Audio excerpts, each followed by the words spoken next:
Hello good morning my dear friends, welcome to my YouTube channel action for dream. तो आज अपन उन questions discuss करने वाले paper number second में जो मैथमेटिकल फिजिक्स है, अपना फिजिक्स का पेपर। तो उन क्वेश्चंस को लेके आए हैं जो सेकंड पेपर में जो आपका काफी स्टूडेंट को बर्डन रहता है कि इस क्वेश्चंस पेपर में लैंग्वेज क्या होती है क्वेश्चंस की, तो वो लैंग्वेज भी साथ में आप देखिएगा। और वो क्वेश्चंस क्या, वो एग्जाम से पहले आपको पता अपना कल ही पेपर है, तो इस पेपर की आप आज ही से प्रिपरेशन स्टार्ट कर दें ताकि आप आज तक इन क्वेश्चंस के सारे सॉल्यूशन आप इजीली कर पाए। और इन क्वेश्चंस के सॉल्यूशन आपको अवेलेबल करवा दिए जाएंगे पीडीएफ के द्वारा। हमारे कांटेक्ट नंबर डिस्क्रिप्शन में डाल दिए जाएंगे। यदि आपके पास अवेलेबल हो नोट्स या बुक से, तो आप वहीं से भी वहां से भी इनको पढ़ सकते हो। तो वो क्वेश्चन जो मैथमेटिकल फिजिक्स में जो इस बार 2021 के लिए मोस्ट बनते हैं, वो क्वेश्चंस देखिए वन बाय वन। कि पहला क्वेश्चन है, ये यूनिट नंबर फैक्ट से है, कोऑर्डिनेशन कंपाउंड से लांबिक वक्ररेखीय निर्देश तंत्र तथा स्केल गुणों को समझाते हुए बेलनीय तथा गोलीय निर्देश तंत्रों के लिए ग्रेडियंट, डाइवर्जेंस और कर्ल के मान प्रदर्शित कीजिए। ओके, क्वेश्चन नंबर सेकंड है, प्रतिश मूलभूत संक्रियाएं टेंसर है जिसकी संक्रियाएं होती हैं गुणा, भाग और संकुचन। इनकी विधियों को बताना है अपने को, किस तरीके से इनका रूपांतरण क्या होता है योग में, गुणनफल में और संकुचन में, और भागफल नियम को समझाइए।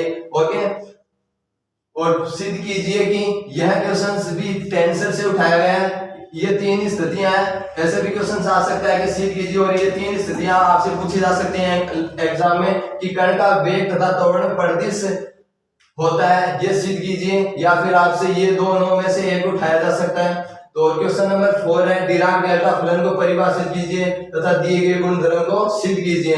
आपको डिराक डेल्टा फलन से एक तो डेफिनेशन पूछी जाएगी और ये तीन गुणधर्म लिखे हैं मैंने, तो वहां पे ये एक्सप्लेन करके आने कि ये इसके इक्वल होता है। ये तीनों चीजें आप इनके सॉल्यूशंस देख लीजिएगा।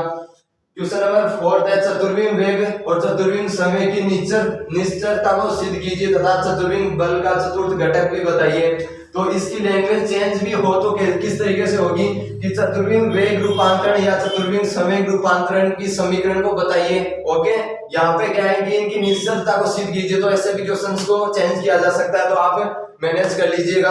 अब जो क्वेश्चन नंबर 6 है वो अपना वो देखिए, आप यहाँ से स्क्रीनशॉट ले लीजिएगा या लिख लीजिएगा इन क्वेश्चंस को। अगले जो क्वेश्चंस थे अपने सामने, जो 3 क्वेश्चंस हो रहे हैं, लेकिन इन क्वेश्चंस से पहले हमारे YouTube चैनल की तरफ से आपसे 2 लाइनें शेयर करना चाहता हूं मैं इस एग्जाम टाइम में। तो वो दो लाइनें देखिएगा कि सकना कर अपनी काबिलियत पर तू आसमां छू सकता है अपनी उड़ानों से। इसी मोटिव के साथ इस एग्जाम में पेपर करके आइएगा। आई होप आप अच्छे से पेपर करके आएंगे। इन क्वेश्चंस को आप जरूर 2 से 3 बार रिवाइज करिएगा।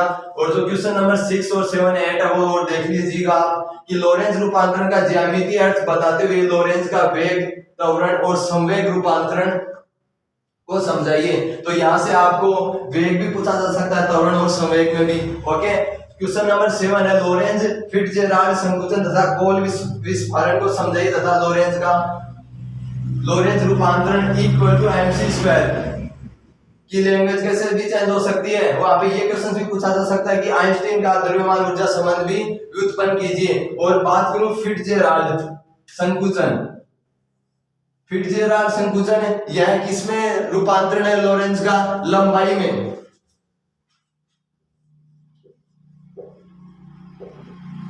लंबाई में संकुचन को क्या कहते हैं? फिट्जेराल्ड संकुचन, क्योंकि लोरेंज रूपांतरण में फिट्जेराल्ड संकुचन द्वारा यह दिया गया था, इसलिए इसे लंबाई में संकुचन के साथ फिट्जेराल्ड संकुचन भी कहते हैं। और कोल विस्फारण को लोरेंज रूपांतरण में क्या कहते हैं? समय लोरेंज रूपांतरण।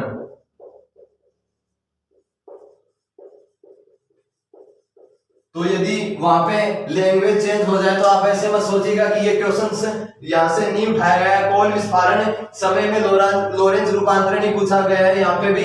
और तथा लोरेंज रूपांतरण इक्वल टू mc स्क्वायर सिद्ध कीजिए। और इसकी लैंग्वेज कैसे चेंज हो सकती है कि आइंस्टीन का द्रव्यमान ऊर्जा संबंध व्युत्पन्न कीजिए लोरेंज के द्वारा। अब क्वेश्चन नंबर 8 पे आता है कि चतुर्विम आकाश को समझाते हुए प्रकाशवत समयवत सदिश के बारे में विस्तृत से बताइए तथा जगत रेखा और स्थूल कारणता के मध्य संबंध को स्पष्ट कीजिए।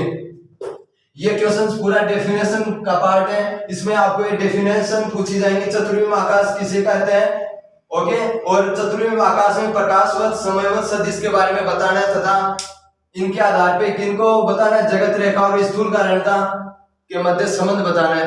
तो ओके, ये क्वेश्चन आप जरूर 2 से 3 बार रिवाइज करिएगा और अभी से प्रिपरेशन स्टार्ट कर दीजिएगा। और पीछे वाला वीडियो, इन दोनों वीडियो में जो क्वेश्चंस करवाए मैंने फर्स्ट और सेकंड पेपर में, उन क्वेश्चंस को आप एकदम 2 से 3 बार जरूर देखिएगा, ओके।